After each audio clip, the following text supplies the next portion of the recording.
terus kami untuk satu generasi dimenangkan. Kami ada di generasi ini dan biar kami boleh jadi berkat buat generasi ini.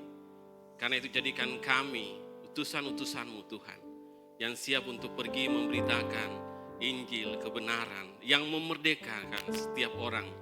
Tuhan tolong kami semua. Tuhan mengurapi kami. Kuasa Roh Kudus-Mu menyertai kami. Memimpin kami dari kehidupan kami dari hari demi hari untuk menjadi berkat bagi kemuliaan nama Bapa di sorga. Urapi kami semua, berkati kami untuk mendengarkan kebenaran firman-Mu. Berfirmanlah bagi kami, sebab kami anak-anak-Mu, siap untuk mendengarkan firman-Mu. Dalam nama Tuhan Yesus, kami berdoa. Haleluya. Amin. Silakan duduk Bapak Ibu.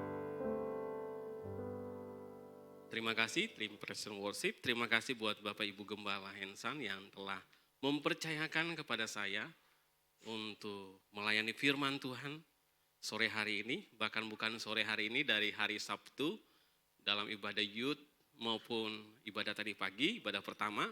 Saya sudah menyampaikan firman Tuhan dan sore hari ini saya dipercayakan untuk menyampaikan kebenaran firman Tuhan. Perkenalkan saya untuk memperkenalkan diri, nama saya Norman Mailisa. Ya, saya pelayanan di Gereja Bethel Maranatha di Pekalongan, ya. Bantu salah satu hamba Tuhan yang melayani di sana di Gereja Bethel Maranatha. Dan saya datang bersama dengan keluarga saya, istri saya, bersama dengan 3 orang anak saya. Mereka ada di belakang, bisa berdiri sebentar. Ya. Terima kasih untuk sambutan dan dari Bapak Ibu Saudara sekalian. Ya, saya berasal dari Ambon, ya, gitu ya. Sekolah bersama-sama ketika waktu kerusuhan, saya lari dari kerusuhan karena saya takut mati. Karena saya tahu bahwa rencana Tuhan belum tergenapi dalam hidup saya. Ya, jadi waktu keluar dari Ambon, itu kerusuhan bulan Januari, bulan Mei saya keluar dari Ambon naik kapal laut. Nah, kapal laut itu menuju ke daerah Bau-Bau, ya. Jadi di daerah Sulawesi, padahal disitulah mereka itu yang berperang itu sama suku ini. Jadi saya ada di kapal itu.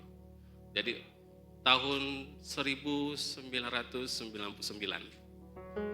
Gitu ya. Jadi tahun 99 Januari dan Mei saya keluar di kapal itu, saya tidur di bangsal wisata. Jadi wisata itu satu bangsa itu 50 orang itu. Jadi saya kumpul di situ. Ketika sementara kumpul, mereka tanya sama saya, kita semua di sini acangnya, gitu. Maksudnya kalau acang itu Muslim, yang obet itu Kristen. Gitu. Saya mau ngaku acang juga menyangkal Yesus, gitu ya. Kalau saya bilang obet, takutnya saya nanti dibuang dari kapal, gitu ya. Tapi mereka lihat wajah saya nggak kayak obet, kayaknya kayak acang, gitu ya. Saya bilang, saya Kristen. Saya bukan obet, saya Kristen. Mereka nggak percaya, ya, karena teman-teman itu mereka kumpul, mereka nggak percaya. Kalau saya lihat KTP-mu, akhirnya saya keluarkan KTP saya kasih tunjuk ke mereka, dan akhirnya mereka bilang, sudah masukin lagi KTP-mu, ya, tenang-tenang saja gitu. Ini tenang-tenang selamat atau tenang-tenang akan menghilang gitu ya. Nah, akhirnya sampai di ujung pandang, ya. Teman-teman yang dari Ambon itu mereka turun, saya ikut turun. Jadi di ujung pandang 4 jam berhenti. Saya ikut turun, main di ujung Makassar, jalan-jalan di situ dulu di pelabuhan.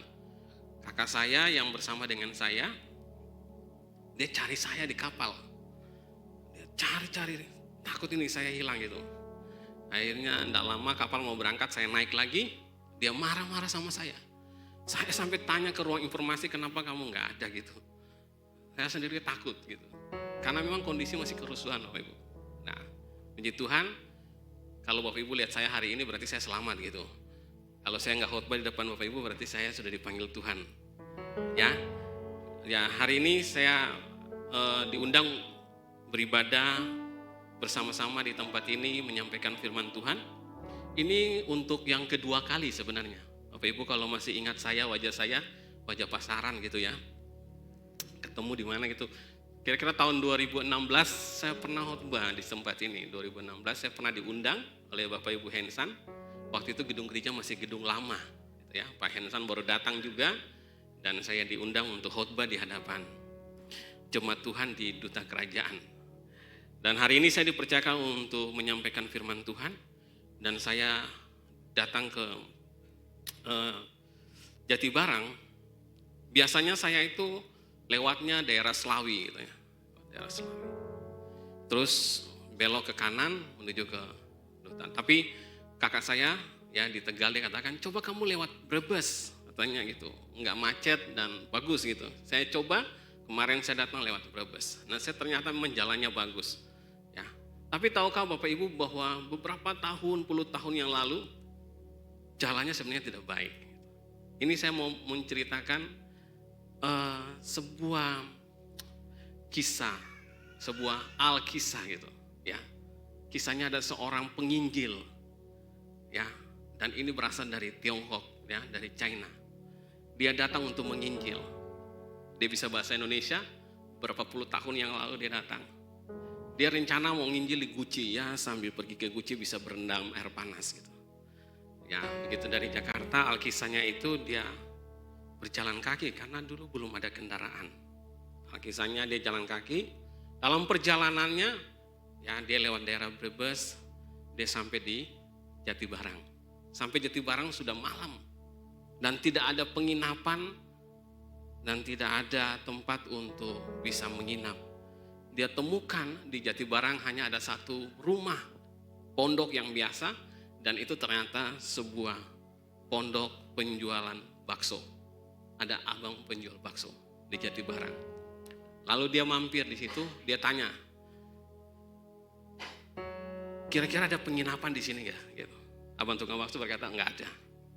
Karena nggak ada, tukang bakso itu menawarkan diri. Gimana kalau engkong tinggal aja di rumah saya? Ini sebuah alkisah yang mengantar kita dalam sebuah pengkhotbah. Bagaimana kalau engkong tinggal aja di rumah saya? Engkongnya itu mikir, kalau saya jalan, pasti saya kemalaman di hutan. Oke, saya tinggal. Dan akhirnya kamar daripada tukang bakso itu dikasihkan kepada engkong ini untuk nginap. Dia disediakan air panas, engkongnya itu semua di air panas. Sebelum tidur, engkongnya itu dikasih ya makanan yang hangat. Wah, engkong ini bilang, orangnya kok baik sekali. Pagi hari sudah disediakan juga air panas, sudah disediakan makanan, dan engkong itu makan. Dia menikmati ketika tinggal di rumah tukang bakso itu, dan ketika besoknya dia mau berangkat lagi perjalanan untuk sebuah penginjilan, ya dia katakan sama tukang bakso gini, kamu kok baik sekali sama saya, kamu kok bisa sediakan semua yang bagus, yang baik, yang enak buat saya. Langsung dia katakan gini, engkong, untuk semua orang saya mau berikan yang terbaik.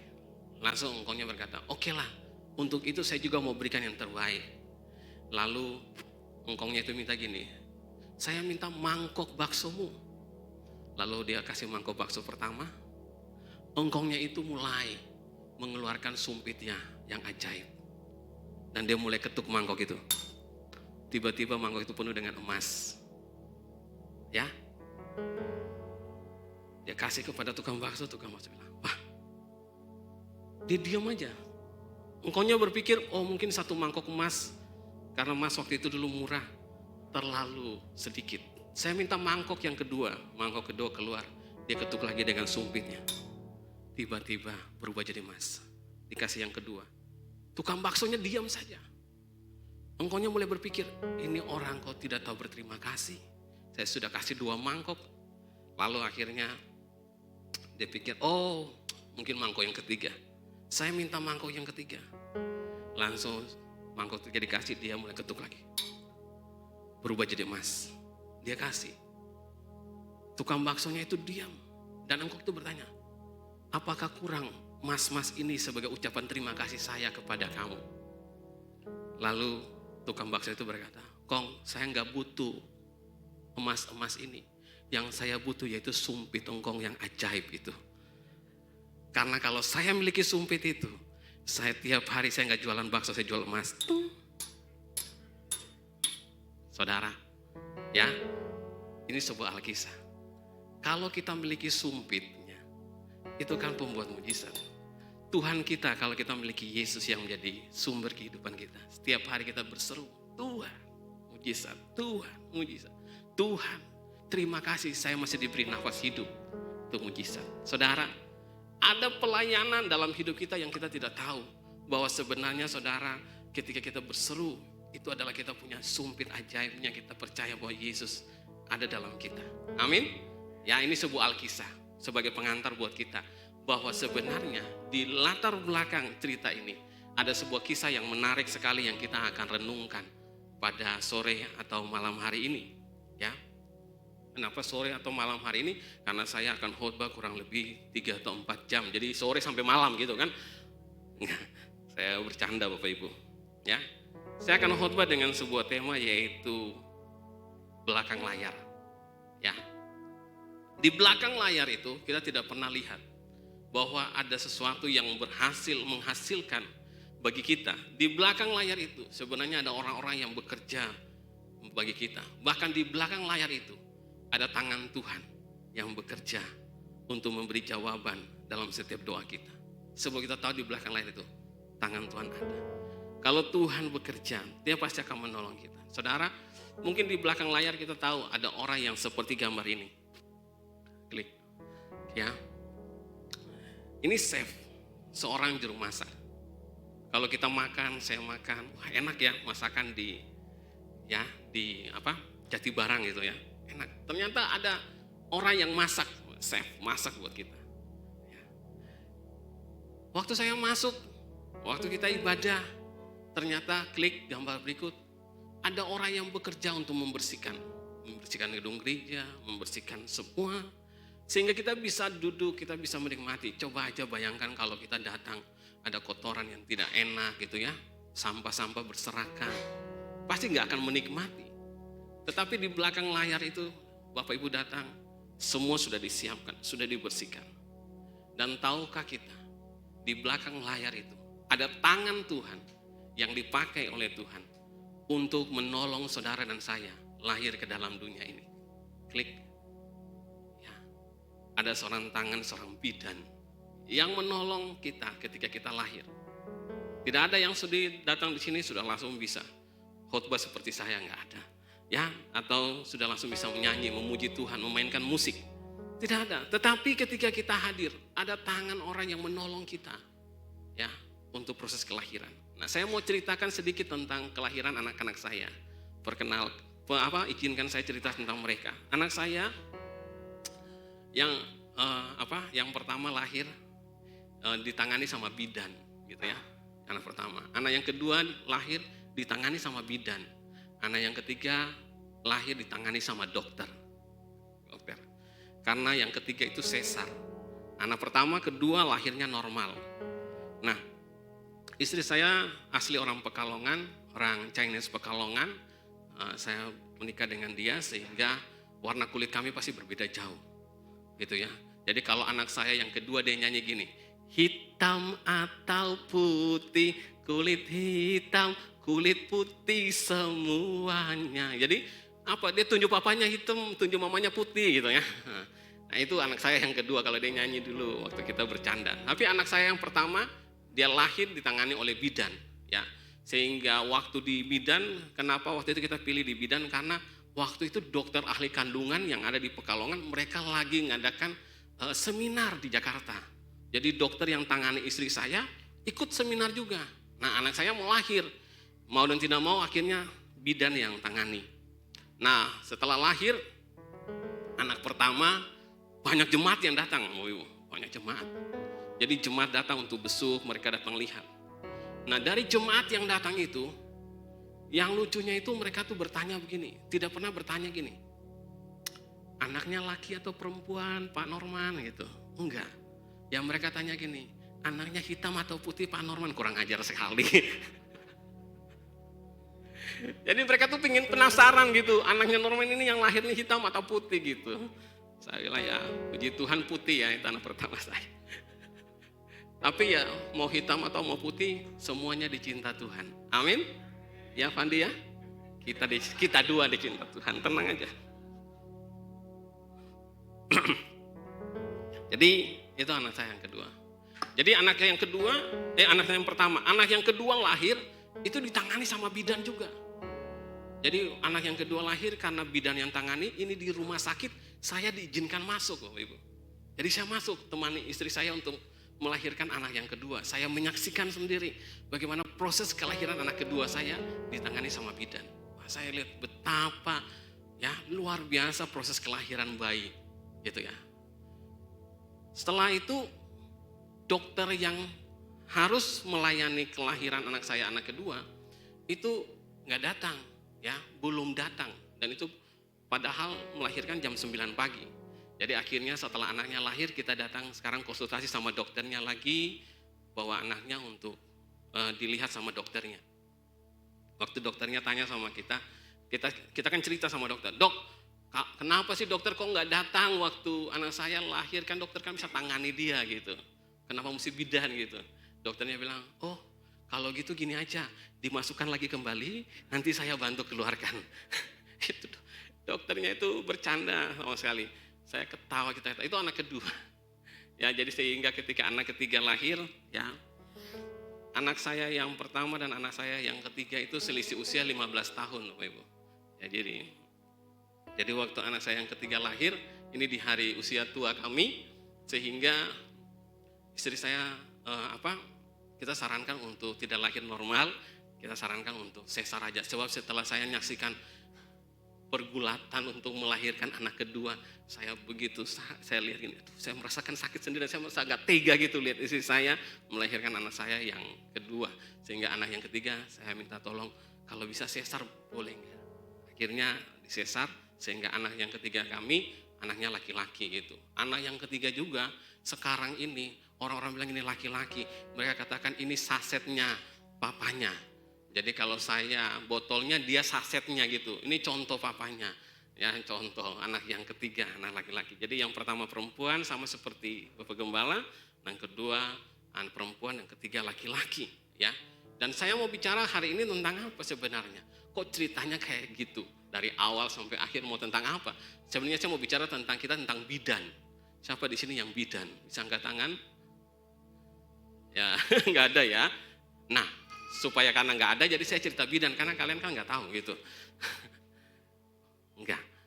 Ini bidan yang ada di Alkitab, gitu. Ya, sesuai dengan misi kita, yaitu kita harus bermisi, maka ini bidannya bermisi gitu. Kita klik lagi gambarnya, minta bantuan. Nah, bidan ini adalah bidan Silfra dan Pua, ya Silfra dan Pua. Pernah dengar? Ada bidan ini, siapa ya, Norman ya gitu, siapa ini gitu. Nah, ini dua bidan adalah bidan orang Mesir. Mereka ini membantu proses kelahiran wanita-wanita Ibrani. Jadi masih ingat kisahnya ketika Yusuf ada di Mesir, dia menjadi orang yang hebat di Mesir. Dia membawa keluarganya untuk berpindah ke Mesir. Dan di Mesir itu mereka tinggal di tanah Goshen, ya. Jadi kalau Bapak Ibu ada kesempatan ke sana, nanti akan ditunjukkan sama tour guide itu tanah Goshennya. Itu betapa hijaunya tanahnya, subur. Tuhan tempatkan mereka di sana dan kita berkata gini, bahwa mereka semakin hari semakin banyak, semakin tahun semakin banyak. Jumlah mereka semakin banyak sehingga orang Mesir menjadi ketakutan. Jadi ketakutan. Kalau mereka lahir bertambah, mereka akan menguasai kita orang Mesir. Jadi Tuhan buat mereka itu kelahirannya semakin bertambah. Jadi selama mereka 400 tahun di Mesir, mereka jumlahnya semakin banyak. Lalu Raja Mesir yang tidak kenal Firaun yang tidak kenal Yusuf berinisiatif. Berkata kepada Silfra dan Pua, begitu kalian datang, bisa klik ayatnya, ya. Apabila kamu, ya Silfra dan Pua, menolong perempuan Ibrani pada waktu bersalin, kamu harus perhatikan ya, waktu anak itu lahir, jika anak itu laki-laki, apa yang harus dilakukan? Kamu harus membunuhnya. Tetapi jika anak perempuan, bolehlah ia hidup. Kalau laki-laki apa? Bunuh, perempuan biarkan hidup. Ya. Jadi klik gambarannya gini. Perintah dari Raja Firaun. Laki-laki dibunuh, perempuan biarkan hidup. Makanya tidak heran kalau gereja itu adakan doa, yang hadir itu ibadah kebanyakan perempuan. Laki-laki kayaknya dibunuh semuanya gitu. Ya di Pekalongan di sini pun begitu. Kalau ada doa itu kayaknya kebanyakannya wanita-wanita gitu.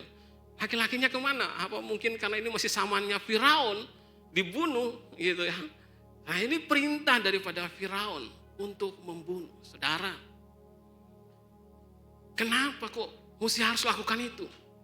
Karena tahu bahwa kalau laki-laki yang lahir, laki-laki itu mereka kuat. Ya. Mereka akan berperang. Mereka itu tentara. Mereka pasti yang akan bisa mengalahkan orang Mesir. Jadi kalau lahir laki-laki dibunuh. Kalau perempuan biar saja. Perempuan kan paling apa gitu. Mereka nggak kuat gitu. Mungkin membandingkan kayak gitu. Nah, mari kita belajar makna rohaninya. Laki-laki itu tentara, laki-laki itu peperangan. Dan saya mau katakan di tempat ini bahwa kenapa iblis berencana untuk membunuh akan laki-laki. Gambarannya gini. Laki-laki itu tadi apa saya bilang? Pahlawan, laki-laki itu perkasa, itu tentara. Karena itu kita ini semua di tempat ini saya mau katakan. Kalau kita itu laki-laki gambarannya, kita itu pasukan doa. Kalau kita kaitkan ke kerohanian kita, iblis berusaha untuk gini, membunuh para pendoa-pendoa. Karena peperangan, untuk kita mau menjadi misi, kita bukan cuma sekedar pergi beritakan firman, tapi kita butuh pendoa. Orang-orang yang mau berperang dalam roh. Karena itu iblis tahu strateginya. Waktu itu dia mau bilang kepada Sifra dan Pua, temukan kalau laki-laki bunuh. Bunuh saja. Dan tahukah kita bahwa iblis datang untuk mencuri, membunuh, dan membinasakan. Dia bunuh orang-orang yang mau, semangat untuk doa. Dulunya serius untuk ikut doa pagi, serius untuk ikut kebaktian doa. Tapi doa puasanya sudah hilang, doa paginya sudah gak pernah datang ibadah. Itu dibunuh sama iblis. Tanpa kita sadari, padahal kita semua adalah tentara Allah. Hari ini saya bukan bicara soal dia laki-laki atau dia perempuan saja. Tetapi bukan bicara tentang jenis, tetapi bicara tentang pendoa. Kalau di tempat ini kita dulu terpanggil sebagai pendoa. Dan kita sudah lama gak doa lagi. Kita punya mesbah doa, tapi sudah lama gak berdoa lagi. Saya mau katakan, Firaun lagi datang buat kalian untuk memerintahkan Sifra dan Pua, bunuh. Matikan itu pendoa. Makanya bayangkan, Firaun takut. Dia takut kalau laki-laki bangkit, mereka akan menyerang kita. Iblis tahu kalau para pendoa-pendoa bangkit, itu pasti kita akan kalah. Sebab kekuatan kita yaitu ketika kita berdoa. Amin. Ya, saudara di tempat ini sebagai laki-laki, ya, yaitu sebagai orang yang berperang untuk memperoleh sebuah kemenangan. Makanya ini strategi iblis kita mesti harus kalahkan. Kita yang dulunya rajin berdoa pagi, bangun lagi. Jangan tinggalkan berkata, aduh masih enak-enak tidur. Jangan berkata bahwa nantilah masih ada hari esok untuk doa. Saya mau katakan, itu iblis secara pelan-pelan memerintahkan Sifra dan Pua, bunuh mereka. Bunuh. Ini sebuah kebenaran. Dia tahu, apalagi hari ini, mari saya mau katakan, ketika kita terima Yesus Tuhan dalam hidup kita. Yesus hidup di dalam kita. Dia tinggal di dalam kita. Dia berbicara dalam kita untuk berdoa, bangkit, maju. Tapi kalau kita berkata gini, Tuhan, masih ada hari esok. Tuhan. Jadi kita seperti padamkan api kerohanian kita. Tuhan kita sepertinya, mari saya mau katakan, jangan sampai akhirnya kita meninggalkan Tuhan, meninggalkan doa, meninggalkan ibadah. hidup kita jadi kosong. Dan saya mau katakan, orang yang hidupnya kosong, itu pasti akan hancur. Hancur. Begitu datang api, hancur dia. Datang pencobaan, hancur.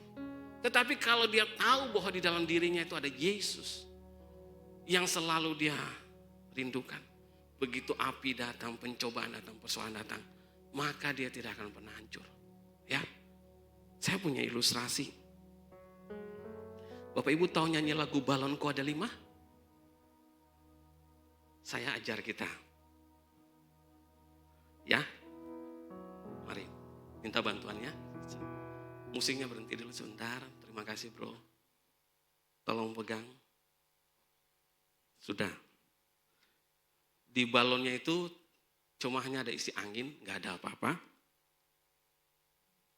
Balon kedua, ini ada berat ya, isi air. Pegang ini. Yang ini pegang juga di sini. Ya, kalau hidup kita seperti balon yang hijau, kita terima Yesus, kita tidak pernah melakukan apa-apa. Akhirnya sepertinya Yesus itu, Yesus di luar dan hidup kita kosong, gak ada apa-apa. Tapi balon merah ini saya sengaja isi air. Ya, seperti gambaran Yesus itu adalah air kehidupan di dalam kita. Ketika masalah datang, maka kita pasti akan kuat. Tapi kalau ini gak kuat. Masalah itu ujian seperti korek api. Api yang datang. Apa yang terjadi? Coba kita tes. Kamu takut nggak kalau balonnya meletus? Ya? Takut nggak? Enggak kan? Ya. Takutnya kalau dia takut dia teriakan. Di sini. Ya, kita lihat apa yang terjadi dengan balon hijau. Ya, itu gambaran. Jadi kalau orang itu kosong, nggak ada apa-apa, datang pencobaan, datang masalah, hancur. Tapi coba kita lihat apa yang terjadi.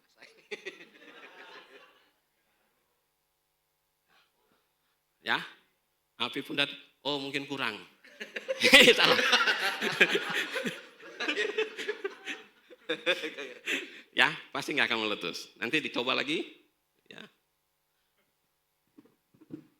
Nah, ada air di dalamnya. Ya, nggak akan meletus. Nanti kamu pulang coba lagi ya.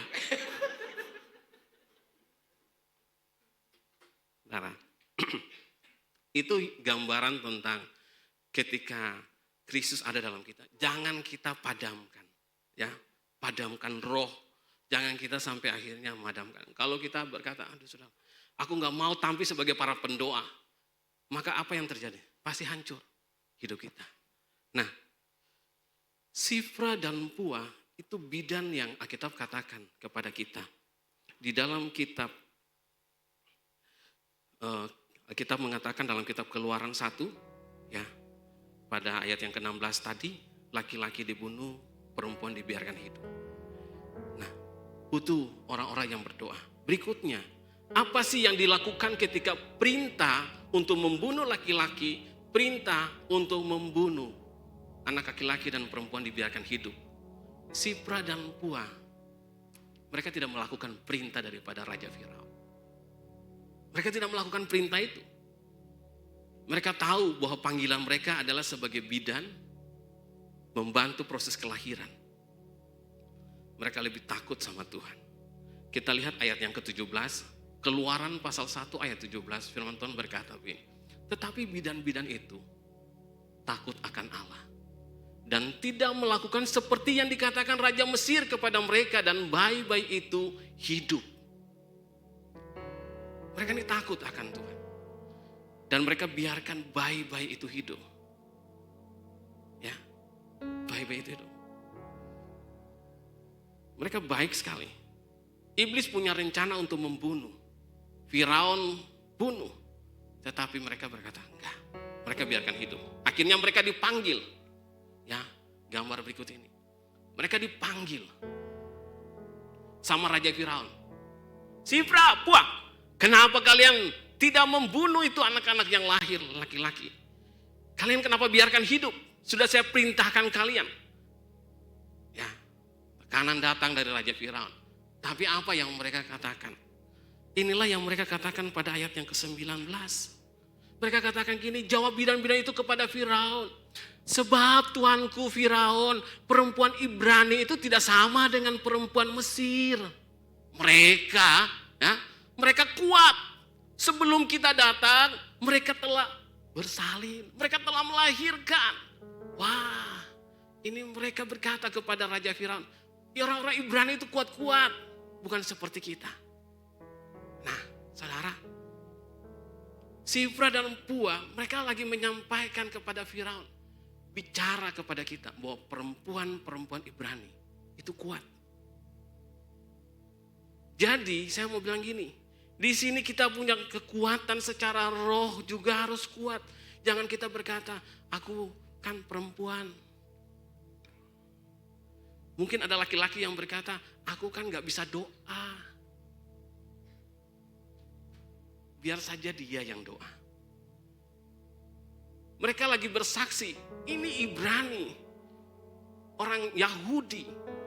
Nah saudara dan saya, kita ini, kalau orang bilang gini, kekristenan kita, itu seperti orang-orang yang lahir gini, rohani, anak-anak rohani ini. Rohani Kristen, orang-orang Yahudi gitu ya. Jadi gambarannya, kerohanian kita mesti harus kuat dalam Tuhan. Dan mampu melahirkan para pendoa-pendoa. Jadi kita jangan cuma berkata, saya aja yang hebat. Tapi bagaimana kita bisa melahirkan anak-anak di gereja kita, orang-orang yang mau berdoa untuk Tuhan. Karena sebuah misi tanpa doa, pasti runtuh, kalah. Kita sudah dengar khotbah tentang misi dari awal minggu sampai dengan sekarang. Tapi kalau kita tidak punya kekuatan doa, ya, rohani kita tidak kuat, kita pasti akan kalah. Dan Sifra dan Pua lagi berkata gini, orang Ibrani, mereka itu kuat. Mereka enggak lemah. Tidak sedikit-sedikit melempem. Tidak sedikit-sedikit merasa, aduh aku enggak mampu.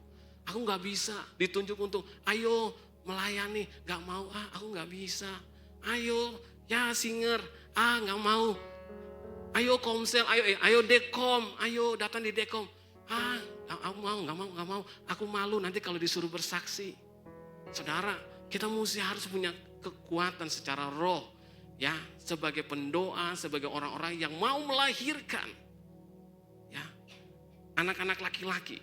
Ini saya lagi bicara buat kita, secara rohani kita, harus kita melahirkan orang-orang yang menjadi pendoa-pendoa bagi gereja Tuhan di tempat ini. Amin. Ya.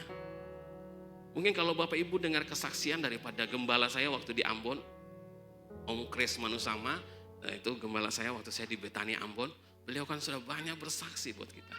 Bagaimana ketika peperangan terjadi kita ngambil bagian dalam waktu doa. Nah, dan itu kita sudah lakukan. Doa. Ya. Apa yang kita lakukan?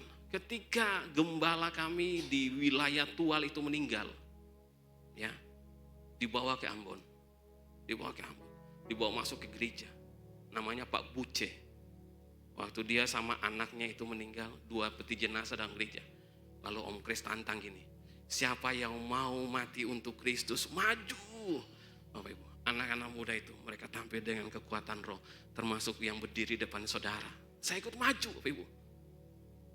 Kami mau menggantikan karena ada darah yang tercurah untuk kota kami, untuk Maluku, untuk jiwa-jiwa di bangsa ini. Ada darah yang tercurah. Dan kami maju.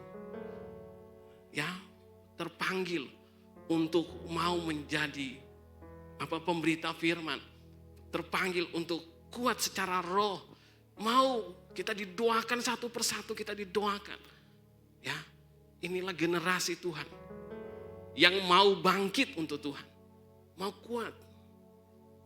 Dan saya tidak pernah menyangka gitu, bahwa hari ini kalau saya ada di Pulau Jawa, saya boleh bersaksi, saya boleh cerita, saya boleh menyampaikan firman Tuhan.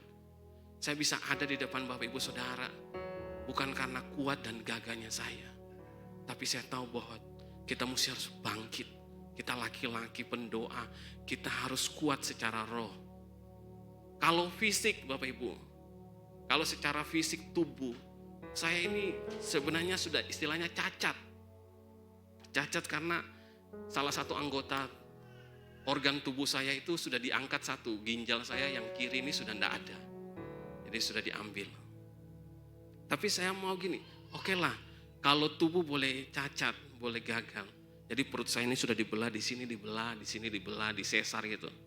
Jadi ya, lucunya itu saya selalu berkata sama anak saya yang kedua, nih papa waktu kamu lahir, papa yang melahirkan kamu loh, perut papa dibelah, nih ada sesarnya gitu. Saya selalu bercanda sama dia, gitu ya. Tapi inilah dampak dari apa? Tangan dokter yang membelah perut saya gitu. Ya, saya kemarin cerita di anak muda, kenapa harus dibelah? Secara fisik tubuh saya memang lemah. Ya, kemarin waktu nyetir sampai di sini, saya bilang sama istri saya, kok pinggang saya kanan agak kurang sehat ya, kayak sakit gitu. Dia bilang mungkin terlalu lama duduk.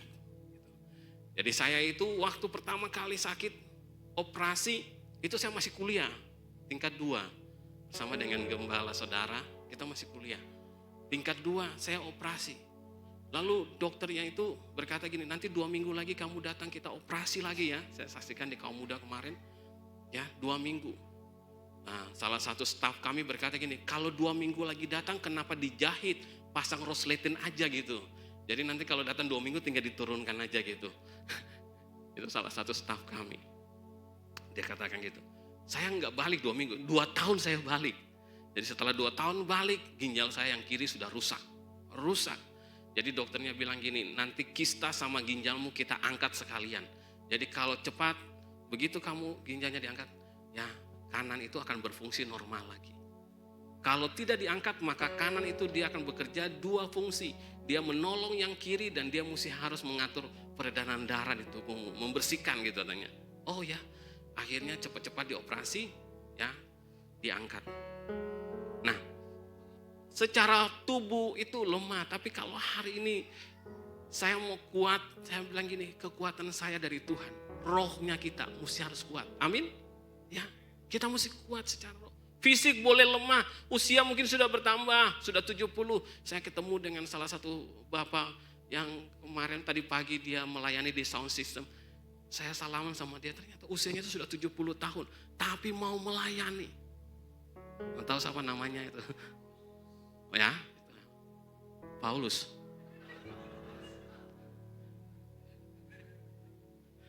Ya, itu luar biasa.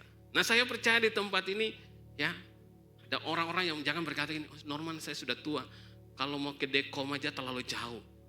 Aduh, kalau mau datang doa pagi atau mau datang ibadah, kayaknya lemah. Tapi mari saya mau katakan, roh kita tetap harus kuat.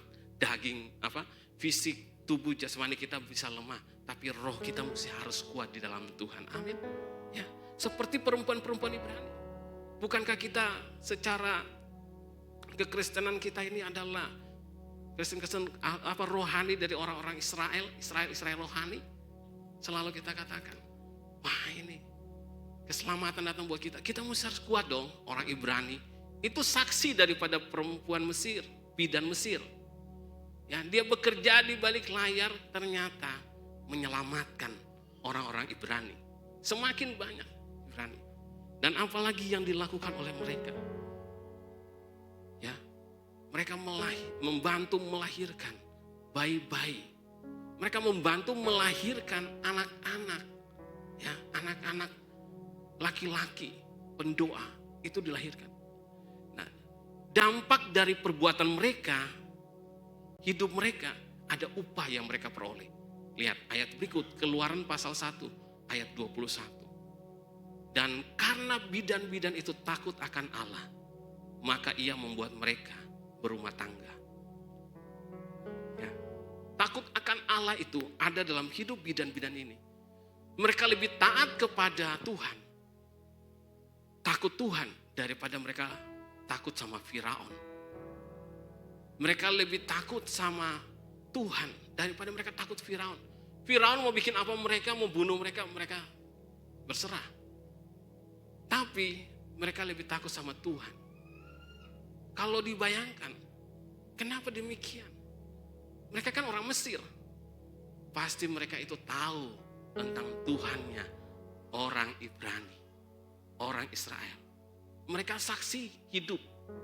Mereka melihat bahwa ternyata orang-orang Mesir ini, Tuhan buat mereka semakin banyak, semakin banyak. Kalau mereka itu, bidan ini bermain di belakang layar, mereka melihat, oh jumlah orang Mesir kok sedikit. Pertumbuhan mereka, kelahiran mereka kok sedikit. Orang Israel, ini kok semakin banyak. Ingat, waktu itu kalau orang itu dia tidak melahirkan, dia mandul, itu dosa. Itu satu penghinaan. Jadi kalau dia bayangkan orang Mesir, sepertinya orang Mesir ini orang-orang yang pertumbuhan anak-anaknya nggak seperti orang Ibrani. Mereka diberkati. Siapa sih mereka yang diberkati ini? Dia bertanya sama mereka. Sehingga Tuhan juga memberkati, membuat mereka berumah tangga. Nanti saya akan ceritakan tentang rumah tangga itu. Ya, orang-orang Ibrani itu mulai menyaksikan bukan cuma kata-kata, tapi kehidupan mereka semakin bertambah. Sekalipun mereka ditekan, mereka ditindas, mereka semakin merambat. Firman Tuhan berkata gini, Firaun bukan cuma menghambat kelahiran anak-anak orang-orang Ibrani, tapi dia berikan kerja paksa bagi mereka untuk membangun kota Piton dan Ramses. Dua kota ini dibangun oleh orang-orang Ibrani, orang Israel. Dengan tujuan buat mereka capek, buat mereka lelah, buat mereka sampai mati kalau mereka kerja itu. Membangun dua kota ini. Ya, mereka membangun piramid yang besar-besar. Jadi kalau gede-gede. Dan itu diangkat itu. Mereka dibuat susah. Tetapi Alkitab berkata gini, semakin ditekan mereka, semakin merambat hidup mereka. Semakin kekristenan itu ditekan, semakin kekristenan itu sebenarnya merambat. Ya, semakin kita itu dibanting, sebenarnya kita semakin melejat tinggi. Kalau cuma hanya dibanting pelan-pelan, bola itu akan naik pelan-pelan. Tapi kalau dibanting dengan kekuatan penuh, semakin tinggi kita terangkat. Dalam hidup kita, mungkin kita mengalami tekanan, mungkin kita mengalami seperti dibanting, dihancurkan. Tapi ingat, Tuhan lagi buat kita naik lebih tinggi. Mungkin hari ini kita sementara dibuat Tuhan mundur. Usaha kita mundur. Kehidupan kita, perekonomian kita seperti mundur. Mari saya mau katakan, tahukah kita ini seperti anak panah yang ditarik mundur. Semakin ditarik mundur, dia semakin jauh melejat. Saudara dan saya, kita seperti itu. Kalau orang yang takut akan Tuhan, diceritakan, mereka itu ya melihat orang Ibrani hidupnya ya menjadi berkat buat kita. Masa saya tega sih bunuh anak mereka, Sifra dan Pua. Masa sih saya tega, mereka hidup baik kok. Dan saya lihat mereka tertekan, tapi mereka tidak balas. Mereka baik buat saya, buat kita. Kita tetap melayani mereka. Dan apa yang terjadi? Dia lebih takut sama Allahnya orang Ibrani, orang Israel. Dibanding dia takut sama Firaun. Minta, ya. Ibrani, Kitab Galatia 1 ayat yang ke-10. Firman Tuhan berkata begini. Slide yang terakhir. Jadi bagaimana sekarang? Adakah ku cari kesukaan manusia atau kesukaan Allah? Adakah ku coba berkenan kepada manusia? Sekiranya aku masih mau mencoba berkenan kepada manusia, maka aku bukan hamba Kristus. Nah, Sifra dan Pua, mereka tidak mencari perkenanan dari Raja Firaun. Karena mereka melihat orang Ibrani hidupnya baik buat kita. Saya percaya perbuatan kita, sikap kita, hidup kita itu merupakan satu kesaksian, misi bagi orang-orang yang ada di luar sana. Amin. Mungkin tetangga saudara tidak seagama dengan saudara, tapi hidup saudara menjadi kesaksian. Hidup saudara menjadi firman yang terbuka, suratan yang terbuka, sehingga orang lain melihat. Seperti Sifra dan Pua orang Mesir. Melihat, mereka bagus ya. Mereka itu sekalipun ditekan, mereka tidak pernah membalas. Sekalipun ditindas, mereka gak pernah balas. Dan Tuhan buat mereka semakin banyak. Ya, istri-istri mereka mengandung, melahirkan anak-anak. Tuhan buat mereka seperti tidak kena kutuk. Sementara orang Mesir, jumlah kelahirannya. Firaun berkata gini, kita tuh sedikit, mereka semakin banyak. Jangan-jangan nanti mereka akan membunuh, menguasai kita. Karena itu kita bunuh mereka. Kita hambat pertumbuhan mereka. Kita matikan anak laki-laki mereka. Dan itulah pekerjaan daripada iblis bagi gereja saat ini. Kita hambat pertumbuhan mereka. Kita bilang mereka nggak boleh beribadah. Kita hambat mereka. Jangan sampai mereka beribadah, jangan sampai mereka berdoa. Itu kan terjadi di bangsa kita. Nanti kalau sudah ketahuan, undang-undang keluar, saya berdiri mohon maaf atas segala ucapan saya, sikap saya, ya, perlakuan saya yang melarang umat Kristen untuk beribadah. Hanya sebatas gitu. Tapi saya mau katakan, kita mesti harus tahu bahwa iblis punya rencana untuk menghambat pergerakan anak-anak Tuhan. Dan saya mau katakan, firman Tuhan sudah berkata, semakin ditekan, semakin merambat. Amin. Ya, jangan berhenti untuk berdoa. Jangan berhenti untuk bersaksi.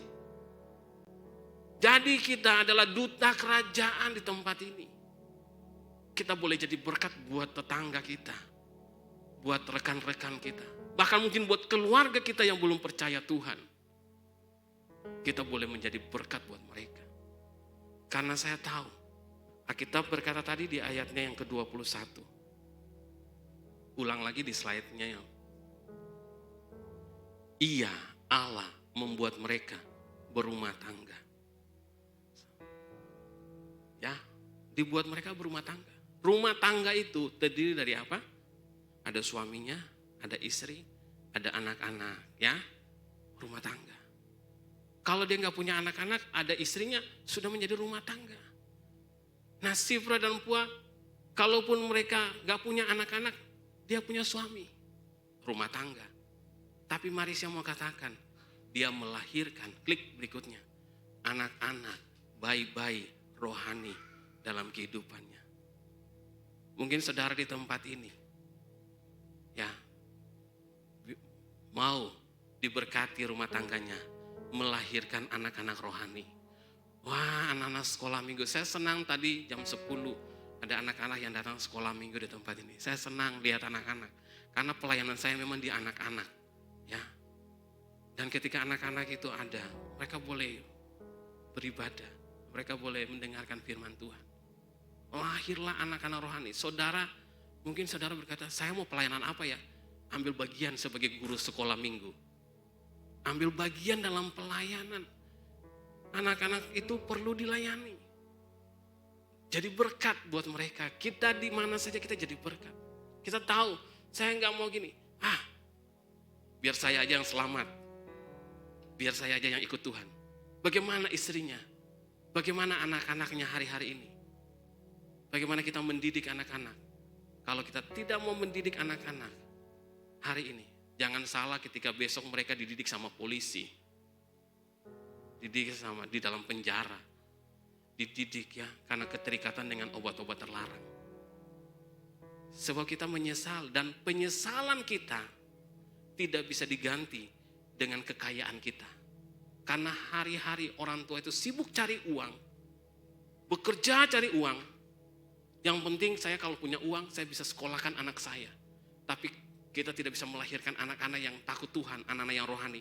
Jangan salah nanti, ya, ketika mereka hancur, ketika mereka rusak.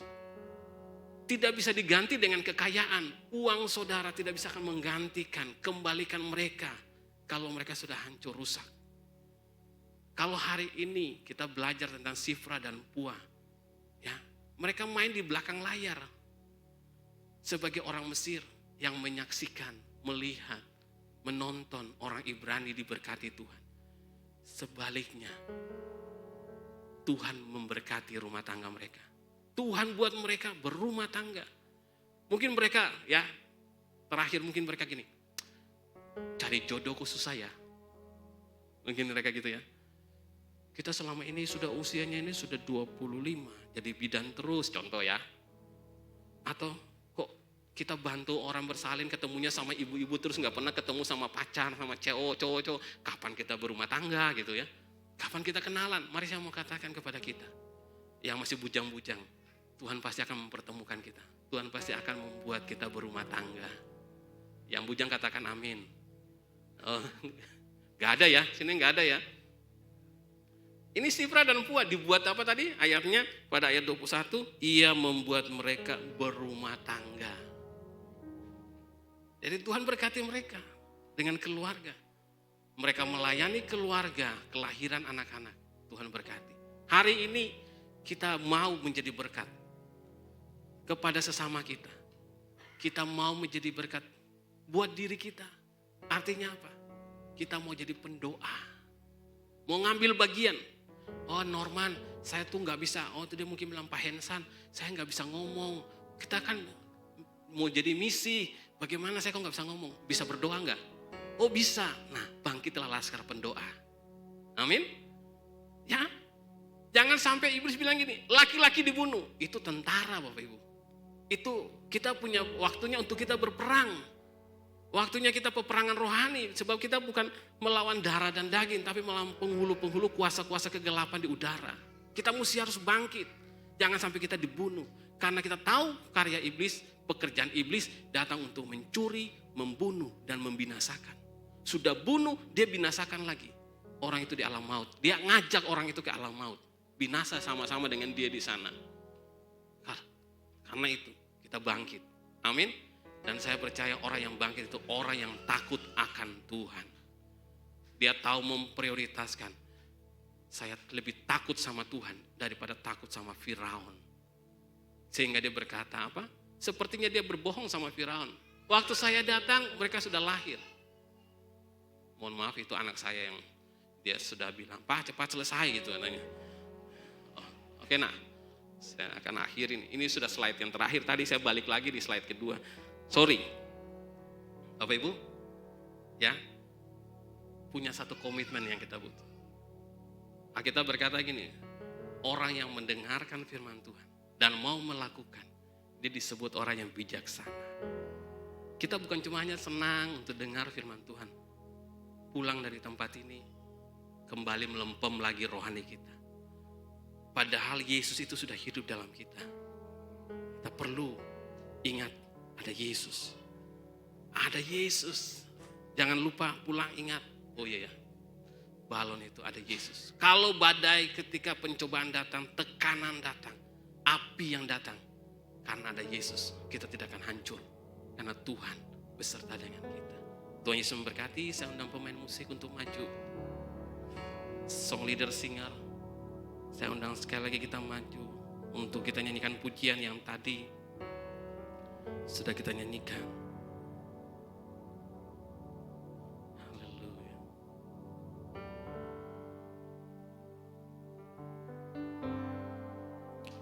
Tuhan inilah hidupku.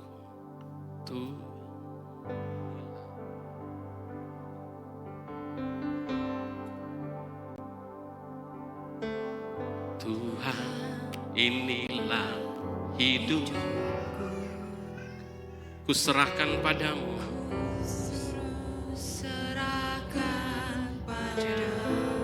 Segala cita-citaku. Segala cita-citaku. Masa depanku menjadi milikmu Tuhan. Menjadi milikmu. Mari saya undang kita bangkit berdiri bersama-sama, katakan, jadikan kami terang, ya Tuhan, di tengah kegelapan dunia, membawa bangsa-bangsa kepadamu. Tuhan ini kerinduanku, bagimu Tuhan seluruh hidupku. Pakailah Tuhan bagi kemuliaan-Mu. Genapi seluruh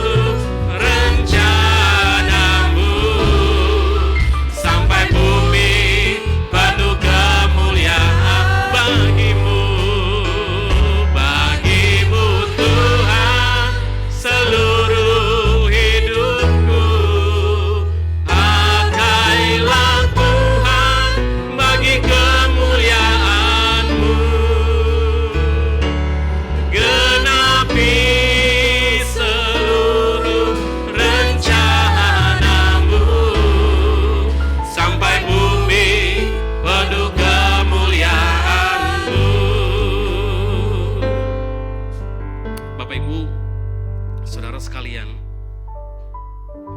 firman Tuhan ini mengingatkan kita, kalau dulu kita senantiasa punya persekutuan doa dengan Tuhan, kalau dulu kita sering berdoa, dan hari-hari ini seperti doa itu sudah melempem lagi, sudah mati. Jangan-jangan kita sudah seperti Sifra dan Pua yang sudah diperintahkan untuk membunuh para pendoa-pendoa yang lahir. Secara rohani kita perlu bangkit, sebab tangan Tuhan bekerja menolong saudara untuk bangkit sebagai pendoa-pendoa. Berdoa untuk sebuah misi itu berlangsung, terjangkau. Ada orang-orang yang berdoa bagi pekerjaan Tuhan di tempat ini, bagi pelayanan Tuhan, supaya banyak jiwa boleh dimenangkan untuk Kristus. Akan lahir bayi-bayi rohani, orang-orang yang datang rindu untuk mengenal tentang Tuhan. Karena ada orang-orang yang datang berdoa. Bangku-bangku yang di depan masih kosong. Bagian kita, bagaimana kita berdoa, Tuhan, pakai kami, utus kami untuk memenangkan jiwa-jiwa bagi kerajaan-Mu. Lahirkan bayi-bayi rohani. Jangan bunuh mereka ketika mereka datang untuk beribadah. Jangan padamkan roh saudara. Yesus ada dalam diri saudara, berbicara dan berkata, aku memanggil kamu sebagai pendoa. Aku mau kamu berdoa. Aku mau kamu berdoa. Tuhan Yesus sendiri berdoa. Dan saya berkata, hari ini kita semua di tempat ini, kita mau berdoa. Biar hadirat Tuhan nyata atas kita. Biar pengurapan Tuhan, pendoa, lahir, hidup dalam kita. Dan kita mau berdoa senantiasa untuk jiwa-jiwa yang ada di bangsa kita, di kota kita.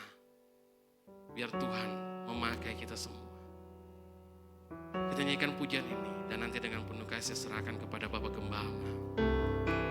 Bagimu Tuhan, bagimu Tuhan seluruh hidupku. Pakailah Tuhan bagi kemuliaan. Genapi seluruh rencana-Mu. Sampai bumi penuh kemuliaan. Bagimu Tuhan, bagimu Tuhan seluruh hidupku. Pakailah Tuhan bagi kemuliaan-Mu. Genapi seluruh rencana-Mu. Sampai bumi penuh kemuliaan-Mu. Bapak Ibu diberkati oleh firman Tuhan. Amin. Mari kita bukan hanya menjadi pendengar firman, tapi kita menjadi pelaku firman Tuhan. Mari kobarkan kembali roh doa di dalam diri Bapak Ibu Saudara.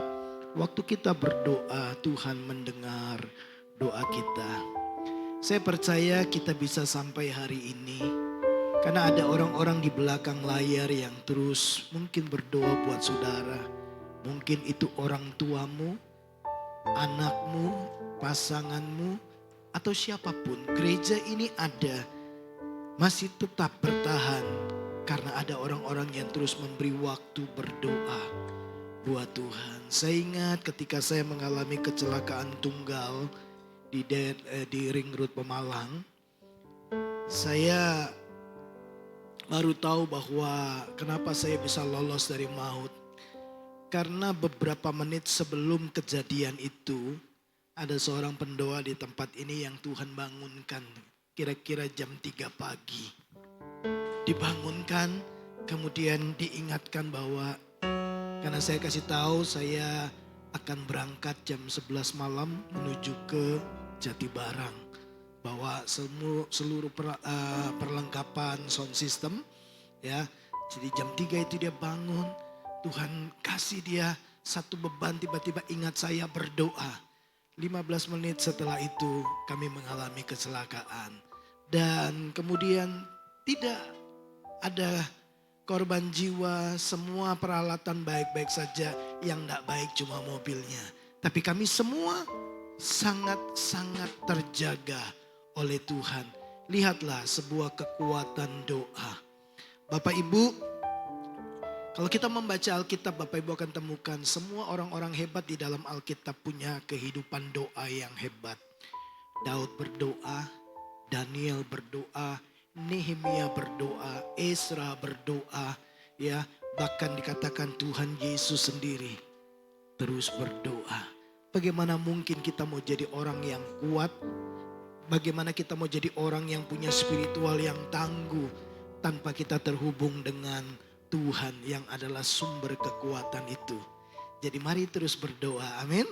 Ya, ambil waktu, ambil kesempatan, kemudian punya waktu-waktu pribadi untuk berdoa dengan Tuhan. Terima kasih buat Norman yang sudah memberkati kita baik ibadah youth kemarin sore, tadi pagi dan hari ini.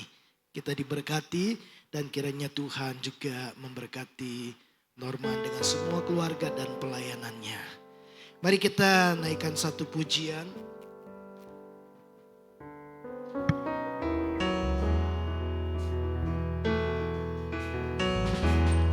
Aku punya Tuhan yang besar, yang telah berjanji dan sanggup menggenapi imanku, bersepakat percaya kuasanya.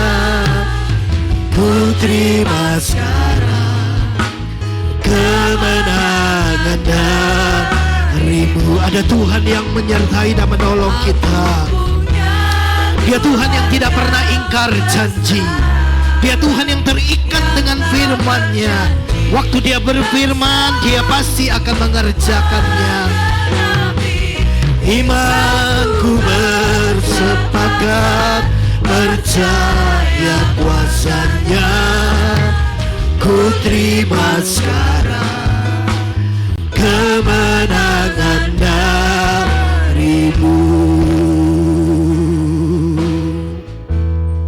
Kami bersyukur buat firman Tuhan. Kami percaya Tuhan menempatkan ada orang-orang di belakang layar yang terus berkarya, bekerja. Buat gerejamu, bahkan buat hidup kami. Bahkan di balik semua itu, ada Tuhan yang bekerja. Dan Tuhan turut bekerja dalam segala sesuatu untuk mendatangkan kebaikan bagi setiap kami yang mengasihi Tuhan. Kami percaya selalu ada tangan Tuhan yang tidak terlihat, yang penuh kuasa, yang mampu membuat segala sesuatu itu menjadi baik adanya, yang sanggup mengeluarkan yang terbaik dari yang terburuk, dari segala situasi dan musim-musim kehidupan yang kami harus lalui. Banyak hal yang kami tidak mengerti apa yang akan terjadi di hari depan, tapi kami percaya masa depan itu sungguh ada dan harapan kami di dalam Tuhan tidak pernah sia-sia. Tuhan bukan hanya berjalan bersama dengan kami, Engkau berdiam di dalam kami, bahkan Engkau sudah ada di masa depan kami. Engkau Alfa dan Omega. Kami bersyukur punya Tuhan yang ajaib, Tuhan yang luar biasa. Terima kasih buat firman-Mu, berkati hamba-Mu Tuhan yang sudah memberkati kami dengan pesan firman Tuhan. Baik kemarin sore, ibadah pagi, ibadah sore, kami percaya ini lahir dari hati Tuhan. Kami bersyukur kiranya Tuhan terus mempersenjatai hamba-Mu dengan beragam-ragam hikmat ilahi. Engkau memperlengkapi dia dengan segala macam kebaikan dan kemurahan-Mu. Bahkan pengetahuan dan pewahyuan itu terus mengalir dalam hidupnya. Supaya lewat pelayanannya, lewat hidup dan keluarganya, makin banyak orang boleh diberkati dan dimenangkan bagi Tuhan lewat kehidupan mereka. Bahkan kami semua yang sore malam ini mendengar firman Tuhan. Tuhan, kami mau membangun hidup kami dalam kehidupan doa yang kuat. Karena kami tahu semakin kami melekat dengan Tuhan, semakin kami terhubung dengan Tuhan, semakin kami akan melihat kekuatan yang melimpah-limpah itu akan mengalir dari hidup kami. Karena kami terhubung dengan sumber kehidupan dan sumber kekuatan yang sejati, yaitu di dalam Yesus Kristus oleh Roh Kudus yang berdiam di dalam kami. Terima kasih Bapa di surga, kami bersyukur buat ibadah kami sore hari ini. Bagi Tuhanlah segala kemuliaan, hormat, pujian, dan kebesaran kejayaan sampai selama-lamanya. Terima kasih Bapa di surga. Mari kekasih-kekasih Tuhan, arahkan hatimu, tadakan tanganmu di hadapan Tuhan. Jemaat yang dikasihi Tuhan, engkau kembali terutus oleh kerajaan Allah untuk menjadi terang, menjadi garam, menjadi saksi bagi banyak orang. Kiranya Tuhan memberkatimu dan melindungi engkau. Ia menyinari engkau dengan wajahnya dan memberikan engkau kasih karunia demi kasih karunia dari kepenuhan Yesus Kristus Tuhan kita. Ia menghadapkan wajahnya kepadamu dan memberikan engkau damai sejahtera, sukacita dan kekuatan. Kiranya Tuhan memberkati kita senantiasa dalam persekutuan Bapa, Anak, dan Roh Kudus. Di dalam nama Tuhan Yesus Kristus, setiap kita yang percaya diberkati Tuhan. Mari sama-sama katakan amin. Selamat hari Minggu. Tuhan Yesus memberkati kita semua.